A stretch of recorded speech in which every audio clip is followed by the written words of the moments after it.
फिर लड़की कहती है, तुम बहुत सारे दिलचस्प लोगों से मिले होगे। ज़िंदगी को लेकर हर किसी का नज़रिया और जीने का तरीका अलग होता है। फिर रोबोट कहता है, एक चीज़ जो सबके साथ होती है वह है मौत।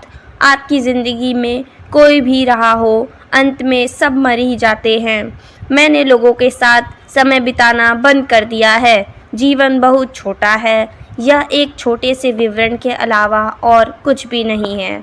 मेरे लिए तुम्हें ज़िंदा रहने से ज़्यादा समय मेरे हुए हो चुका है। यह ब्रह्मांड एक वाहन की तरह है जहाँ सफ़र का अंत मृत्यु पर ख़त्म होता है। एक मैं ही हूँ जो हमेशा उसमें सवार होने का इंतज़ार करता हूँ। फिर लड़की कहती है, ओह, ऐसी चीज़ों के बारे में सोचकर ही मेरे सिर में दर्द हो जाता है। फिर रोबोट कहता है, आह, इंसान की सोच कितनी छोटी है। फिर थोड़ी देर बाद रोबोट कहता है, तुम क्या कर रही हो और तुम्हें वह ऑपरेशन वाली छुरी कहाँ से मिली?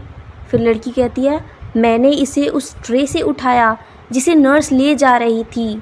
मैं तुम्हें मारने के लिए तुम्हारी गर्दन की नस काटना चाहती थी, लेकिन लगता नहीं कि उससे कुछ भी हुआ।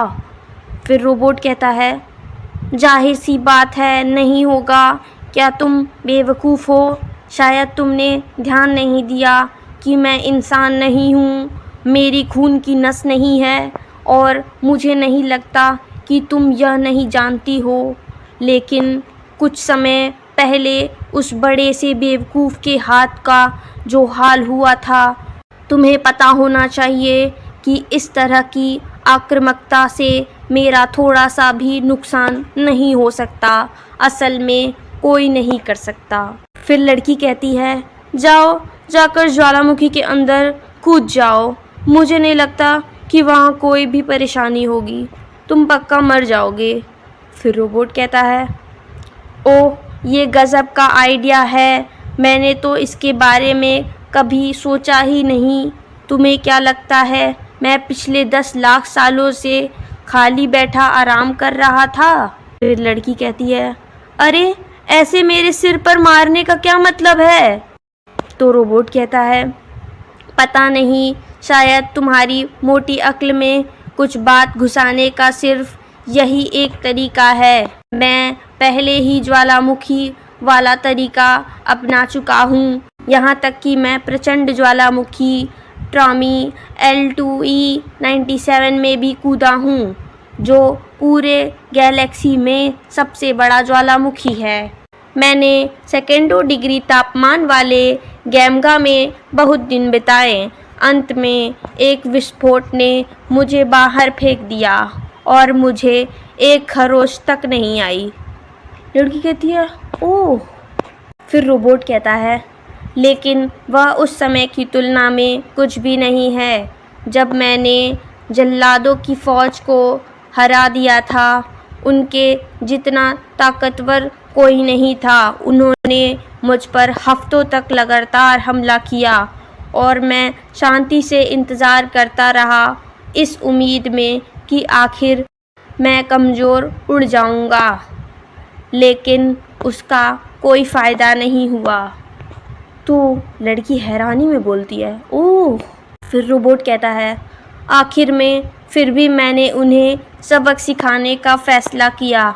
तुम लोगों को मारकर न्याय नहीं कर सकते, समझे? फिर लड़की बहुत हैरानी में कहती है, ओह। तो फिर रोबोट कहता है, और फिर एक बार मैं ग्रीन पी ग्रह पर गया, जो कि दिखाई देने वाले ब्रह्मांड में मौजूद आधे से ज़्यादा सितारों से बड़ा है। ब्रह्मांड के सबसे मजबूत यान भी उसके गुरुत्वाकर्षण का सामना नहीं कर सकते, लेकिन मैं कर सका। एंड लड़की भी लाइक, ओह। तो फिर रोबोट कहता है, कम शब्दों में कहूँ तो मैं प्यास, भूख या बीमारी का डर कुछ भी नहीं जानता। मुझे दर्द नहीं होता, न चोट लग सकती है। तो लड़की कहती है, ई। तो रोबोट कहता है, तुम्हें अचानक क्या हो गया है? लड़की कहती है, कुछ देर पहले तुम सिर्फ खाने की बात कर रहे थे और अब तुम कह रहे हो कि तुम्हें नहीं पता भूख क्या होती है। तो रोबोट कहता है, ओह वो खाने के लिए नहीं, मुझे बस भोजन देखना अच्छा लगता है। वह इंसान की अंतिम स्थिति का सबसे बड़ा प्रतीक है। आप खाना बंद कर दोगे और फिर मर जाओगे। मुझे यकीन है कि अगर मैं पर्याप्त रूप से उसकी खुशबू सोख लूँ तो आखिर में मैं इंसान बन जाऊँगा। तो लड़की कहती है, ओह ठीक है, तुम सच में बिल्कुल पागल हो, समझ गई मैं। फिर रोबोट कहता है, अब तुम मुझे परेशान कर रही हो बच्ची। तब तक वहाँ से एक नर्स आती है और कहती है, सुनिए मिस पीरा। लड़की कहती है, जी। तो वो नर्स कहती है, मुझे आपको यह बताते हुए खेद है, लेकिन आपके दादाजी बच गए, उनकी तबीयत अब बेहतर है। तो लड़की कहती है, आपको क्या हुआ है? आप इस बात को इस तरह क्यों कह रही हैं? आपका दिमाग ख़राब हो गया है?